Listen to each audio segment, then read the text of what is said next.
What if I told you one of the strongest men in the Bible, one of the boldest prophets in Scripture, one day sat under a tree and asked God to let him die?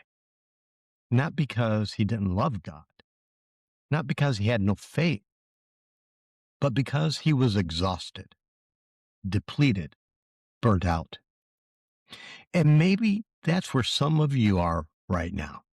You still show up, still smile, still function, but deep down, you're tired.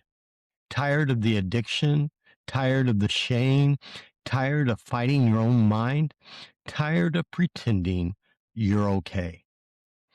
Today, I want to talk to the man sitting under his own tree, wondering if his story is over.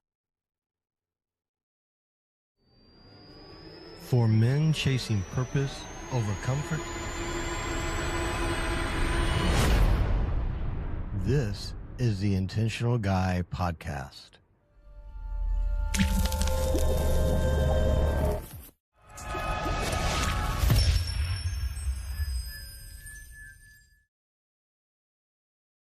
There's a moment in Scripture that hits differently when you're actually living through brokenness. Not polished church brokenness, real brokenness. The kind that keeps you awake at night. The kind where shame feels heavier than hope. The story is found in 1 Kings 19. Most people know Elijah from Mount Carmel, calling fire down from heaven. Victory, power, boldness. He stood before hundreds of false prophets and prayed, and God answered by fire. Can you imagine the adrenaline rush of that moment? The pressure, the intensity? It looked like strength. It looked like certainty. It looked like a man completely full of faith. But what most people don't realize is this. Right after Elijah's greatest victory came one of the darkest moments mentally. Because sometimes men don't break down during the battle. Sometimes they break after the battle is over. And that's where we find Elijah. Not on the mountain, not preaching, not leading, not winning. We find him alone under a tree, asking God to let him die. Think about that. A prophet, a man of God, a man used powerfully by heaven, and now he's sitting in the wilderness whispering, God, I've had enough.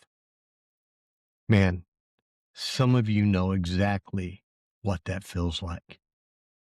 You may still be going to work, still paying bills, still providing, still sit in church, but internally, you're exhausted, soul exhausted. You're tired of carrying pressure no one sees, tired of fighting thoughts you can't tell anybody. Some men listening are drowning in shame. Some are secretly battling lust. Some are struggling with depression. Some feel trapped in addiction. Some feel like failures as husbands, father, or Christian men. And eventually, the enemy starts whispering lies. You'll never change. You've ruined everything. You're too far gone. Everybody would be better off without you. That's wilderness talk. And if I'm being honest, I know something about sitting under the tree myself. There was a season in my life where everything fell apart. Not publicly at first. Most brokenness starts in secret. Mine started with lust, compromise, addiction. Hidden chains that slowly hollowed me out from the inside. And eventually the weight of my own sin crushed me. I carried so much shame. Shame as a husband, shame as a father, shame as a Christian man. And maybe the hardest part was I knew better. I knew truth, but I still felt trapped. And eventually, the darkness got so heavy, I found myself laying in a hospital bed in a mental ward, wishing I was dead.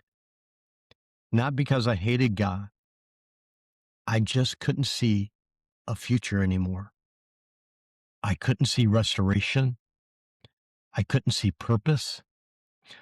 I couldn't imagine God doing anything good with the wreckage I had made. And just like Elijah, I was depleted, emotionally depleted, mentally depleted, spiritually depleted. I was tired of fighting myself, tired of disappointing people, tired of carrying the crushing weight of shame. And here's what I've learned: when you're under the tree, you cannot see what God sees. All you can see is failure, but God sees restoration. God sees survival. God sees the future version of you that will help pull other men out of darkness. I had no idea back then that it would take 15 years for God to fully restore me from what I was broken. 15 years. Most people want overnight healing, but sometimes God rebuilds a man slowly, piece by piece, truth by truth, scar by scar.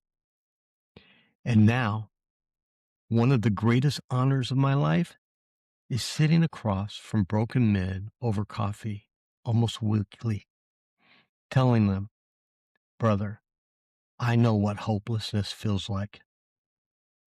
I know what shame feels like. I know what it feels like to think your story is over. But God restores broken men.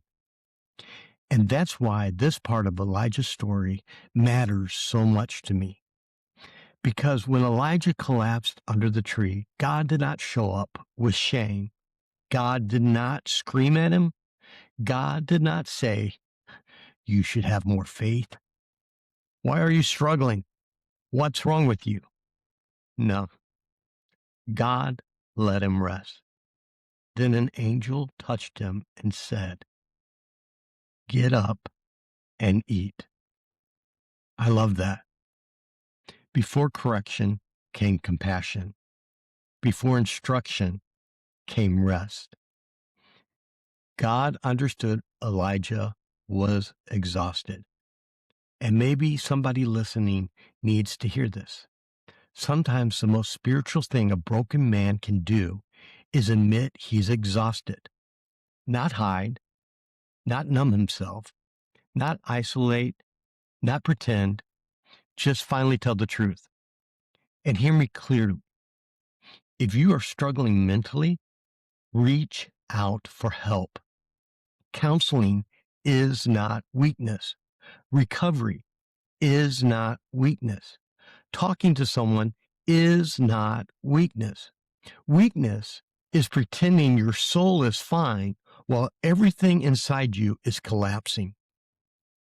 The enemy loves isolated men, men sitting in dark rooms believing lies, men convinced nobody understands.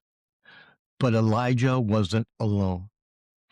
Even when he felt alone, he was not. And neither are you.